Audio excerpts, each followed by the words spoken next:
después de dejar el tenis, se ha dedicado a no hacer nada. La gran mayoría están en universidades norteamericanas o en universidades chilenas con una muy buena profesión. Por si de repente surge esta inquietud de los papás como diciendo tanto tenis y poco estudio. Ningún tenista es tonto. Ninguno. Puede que sean más alocados, menos alocados, más pavos, menos pavos, pero tontos no son. Para resolver entre 800 y 1200 problemas cada partido, hay algo de cabeza que tenemos que tener. Y esa es la tranquilidad que yo propongo. Siguiente. Entonces, ¿cuál es el aporte del tenis en la personalidad? Que yo creo que es importante frente a las dudas. Primero, se enfrenta a desafíos cambiantes y permanentes. Está desarrollando siempre su capacidad de superación. Y aquí voy a ser bien clara en un comentario. No tienen que creer en mí. No. Tienen que creer en la capacidad de superación y cambio de sus hijos. No en mí. Porque no quiero jugadores dependientes, aunque podría ser. No es mi estilo. Yo quiero que ellos resuelvan problemas. Y eso es el aporte del tenis en la personalidad. Deporte individual, no colectivo. Aprenden a identificar y trabajar en sus debilidades. Un papá que tiene un niño que no hace deporte, las debilidades le enfrentan en la PSU o los primeros años de universidad donde da bote. Acá la están desarrollando de la categoría de los 10 años para adelante. Tienen que luchar para conseguirlo. Por eso siento que es importante que entendamos desde dónde me paro para mirar el deporte. Aprende a luchar con disciplina y responsabilidad por metas a cumplir. Aprende a buscar soluciones. Se vuelve más autónomo. Me pasó, en un ejemplo puntual, que creo que lo conté en una reunión de trabajo, una niñita que torneo G3 y ahí nomás proyección, edad de este estilo, no quería competir, en hartas interacciones que tuvimos lo obligué a competir, porque lo obligué a competir, obviamente dándole las herramientas para que pudiera sentirse bien. No es obligarlo porque se me ocurrió, porque la psicóloga le encantó y es malo, ¿no? Hoy día ella, por X razón, peleábamos mucho, siempre peleábamos, siempre andan peleando conmigo todo el rato, y llegó al club hace 2 semanas. Y me quedé tranquila con lo que ella me planteó y lo quiero compartir porque fue una sorpresa para mí. Me abraza, dije, algo me quiere, dentro de esta pelea, por ahí va. Y está estudiando primer año de medicina en la Católica. ¿Sí? Y me dice estas palabras que yo creo que un poco como que confirman y fundamentan lo que yo estoy mostrando y entregándolo a usted. Me dice, Anita, no hay nada, nada, nada. Ni pararse adelante a dar una disertación, ni hablar con el profesor, ni pelear con el profesor, que jugar un partido de tenis. Ese es un miedo que nunca voy a sentir. Me siento preparada para hacer lo que quiera. Una niñita que no es tenista, porque no siguió el proceso. Al escuchar dije, wow, qué impacto. Ella se creía dueña del mundo, me echo un ramo, no me importa, sigo para adelante, porque esto no es tema. El tenis me enseñó que yo soy capaz de esto y muchas cosas más, por lo tanto, la universidad primer año no es lo mismo, no es lo mismo que jugar un partido de tenis sí que es complejo, para ella. Aprenden a tolerar la frustración, se enfrenta tempranamente a retos. ¿Cuántos de los niños que ustedes tienen han jugado y han perdido siempre, o han perdido en primera o en segunda, y siguen entrenando? No es tan malo, sí hay que saber guiarlo. Pero de alguna manera el chico estaba forjando carácter. Si le gusta algo tiene que luchar. Y es para la vida. Para la vida. Porque no sé si los hijos de ustedes van a ser tenistas. Pero sí más a futuro, a lo mejor van a ser excelentes empresarios, profesores, médicos, van a ser papás. Y de alguna u otra manera tienen que generar esto. Entonces el tenis más tempranamente los pone en este enfrentamiento que está acá.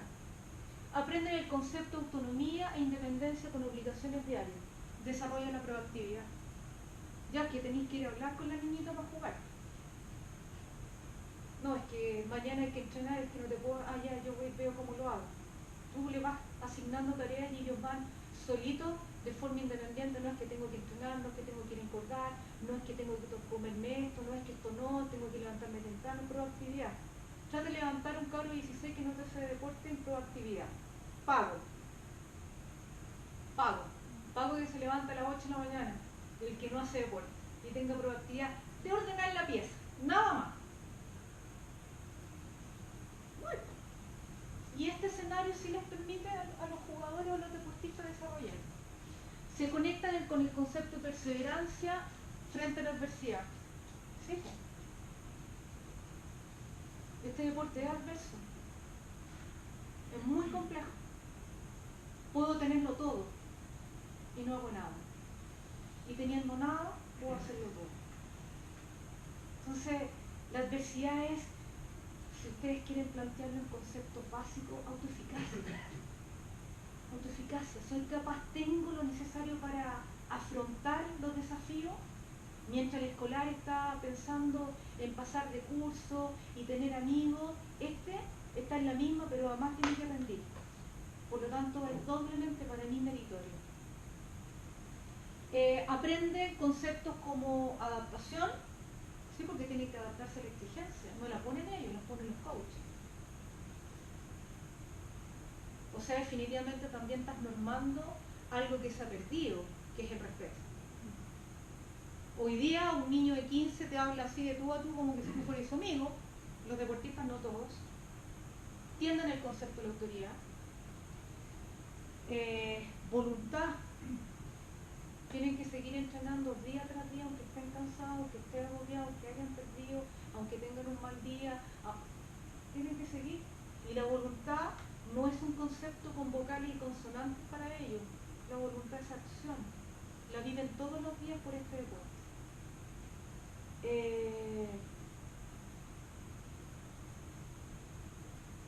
Aprenden con dolor. Quien no ha visto a su hijo llorar después de un partido porque siente que merecía ganar, me encantaría decirles que el deporte es así, pero a veces el que más entrena, el que más corre o el que se lo merece no siempre es el que más. Gana el que es capaz de resolver de mejor manera situaciones puntuales dentro del partido. Si fuera el deporte algo de justicia, créeme que todos seríamos deportistas de alto rendimiento, pero esto no es para todos.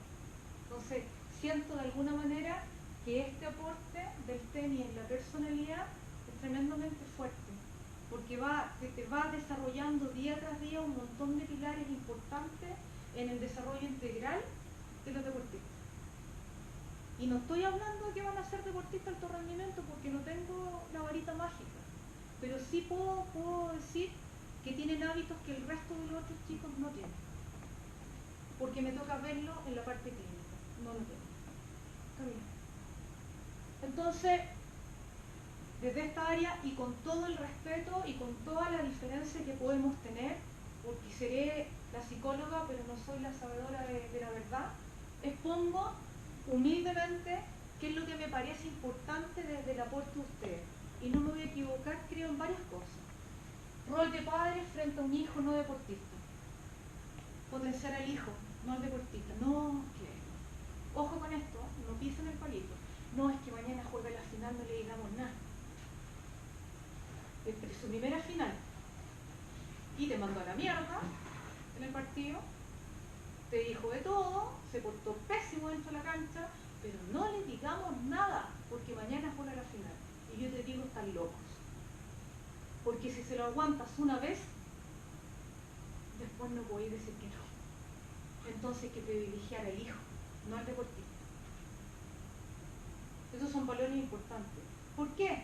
Porque así como te gritoneó a ti, va a gritonear a cualquiera. En ese trato va a gritonear al entrenador, te va a gritonear a ti, y al final va a ser como el rey de la casa. Si juega bien, está todo tranquilo.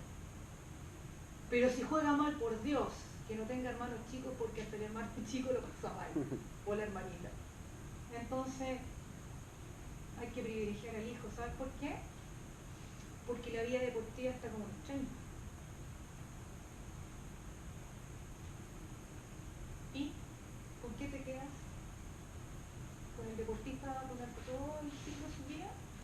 te quieres quedar con una persona que tiene valores, que es respetuosa, que es humilde, que entiende.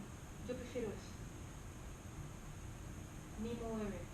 Es bueno que uno tenga cierto concepto de quererse, cierto concepto de autoridad, pero uno tiene que saber cómo manejarlo. Y como están en edades complejas, a uno no se le puede ir de las manos. Es que entrena todo el día, déjalo. ¿No? Que no ordene la pie, déjalo. Está cansado. Típica de los papás, déjalo, está cansado. Y la mamá ahí como echando humo. Yo les digo, por experiencia propia, no. Que haga las responsabilidades. Si la elección de jugártela la hizo él. El otro va a tener la responsabilidad seguramente de meterse a la PSU. Y por eso no va a ordenar su pieza. La va a ordenar igual, porque el deportista no puede ser hijo. Entender el proceso complejo que viven desde su edad y del deporte. Colocarse desde la perspectiva de adolescente es difícil. Generalmente uno cuando quiere resolver problemas con el deportista, con el hijo en este caso, uno toma la perspectiva, no, es que tú tienes que hacer esto. Sí, pero nosotros tenemos 15, 20, 30, para no decir más, años que ellos. Por lo tanto tenemos una mirada distinta, nos paramos en una arista distinta para resolver el problema. Y ellos se paran en la arista de su edad, su inexperiencia, su falta de madurez. Y uno a veces se energumeniza porque no entiende cómo es posible. Y después que han pasado unos años te dice, papá, resolví. Y tú decís, pero si te lo dije tanto tiempo que vengo diciéndotelo. Ah, bueno, pero lo descubrió él. Porque al final no te lo dice, lo descubrió él. O Álvaro le dijo, o la psicóloga le dijo, porque ustedes nunca son, siempre son otros. ¿Ah? Nunca.